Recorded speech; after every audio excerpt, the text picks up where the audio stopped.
welcome to Engineers Workshop, approaching the July 4th holiday weekend here. Don't have a lot for you today except just a quick general shop update and a little bit of an unboxing video. Did some more work poking around inside the controller of the Partner 4 Miltronics mill, and I discovered I have a control board missing, so I'm going to have to start doing some hunting on Practical Machinist and anybody else out there who could possibly help to find one of those control board for the X-axis. And wanted to show you some parts I got from my buddy Mark, who I earlier had gotten some parts for the K&T for, and who also loaned me graciously his quill stop mechanism so that I could reproduce it and one day make my own. So let's get over to the other side of the building and check it out. This is from the same gentleman who I bought the lube pump and air pump from, and who also loaned me the quill stop mechanism for the K&T.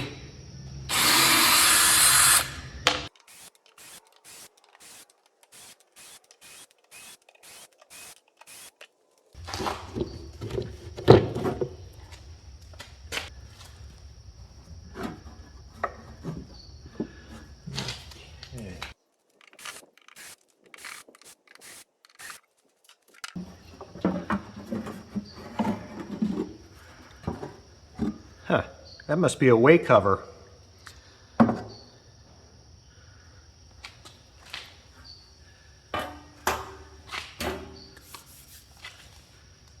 And we've got another coolant pump. Very nice to have. This is a, this goes around the quill, and it is an attachment point for the flexible lube nozzle. Basically, it follows the orbit of the head.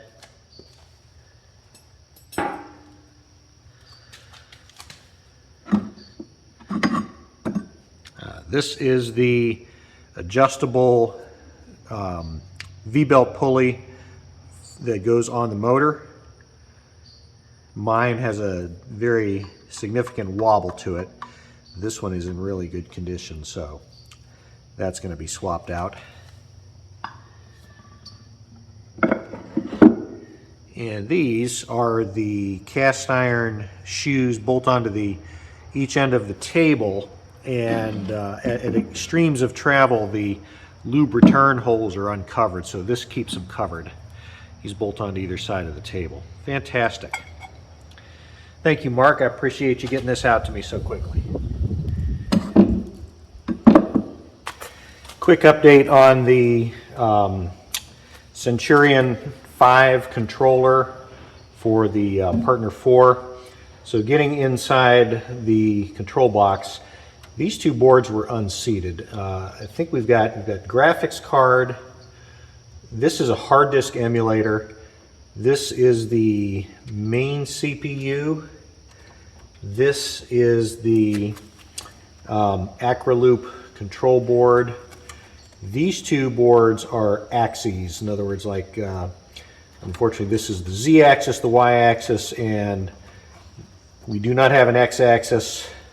We do not have a fourth axis. We do not have a fifth axis.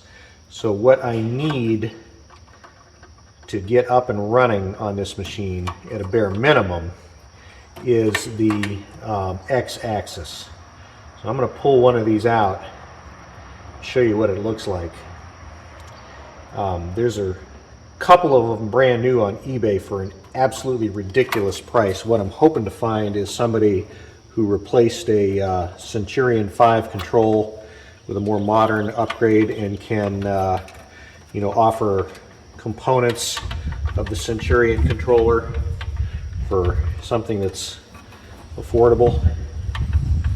So I need to get one control board as a minimum, and you know, I might take two control boards. You don't want to come out of here because of the connectors up at the top. So this has some identifying numbers on it. PC ACR IBM 30. I think it stands for Acryloop controller. And it's got the single card slot, doesn't have the second set. The only identifier on the back is NER 9002. So need one more of these to have a fully functioning system. My father-in-law Steve gave me a bunch of tooling that he had. One of the nicer ones was this Ingersoll. It's a 1-inch shank with it's a two flute insert, and it's coolant through, which I'm really not equipped to take advantage of, but all I had to do was get new inserts for this thing and basically it'd be up and running. So I looked up, there was enough of the part number here, 12J1D, looked up the insert, and let's go ahead and take this guy off. Found a matching, series of inserts that had varying corner radii, and ordered some up from eBay, and that's what I got. Something tells me that isn't right. Not quite the size of the original. It's funny, you got to be careful with an insert like that. If that thing got in your eye, that would be quite irritating. So anyway, looked at the part number again, and it's actually a 12J1B, and the B versus the D puts you into a different size insert. So that's actually a 16 millimeter insert, and I looked on eBay and found a pack of the correct ones. I went with a 1/32 corner radius and got the right thing.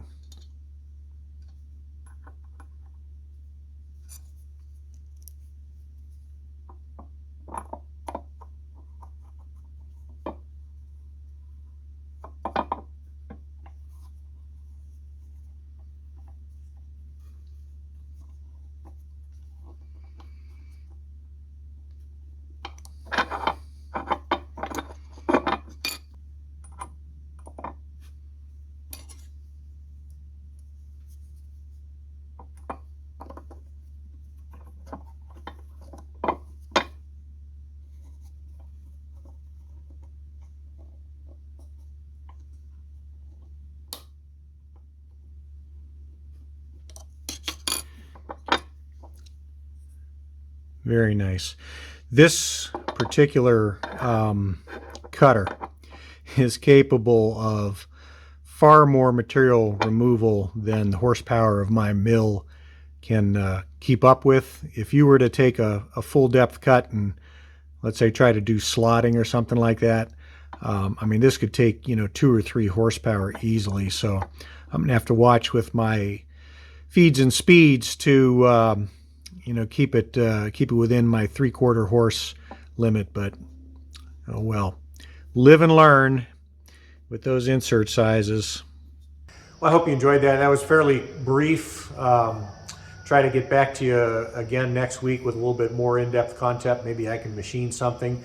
Got some parts for the lathe also, and I'm going to get those adapted up to the Acroturn 1340 lathe so that I can hold some real tools in the tool post and start working on some of my son's Spitfire projects. So enjoy the holiday weekend, watch some fireworks, pray for our brothers and sisters in Ukraine as always, and as before, stay safe.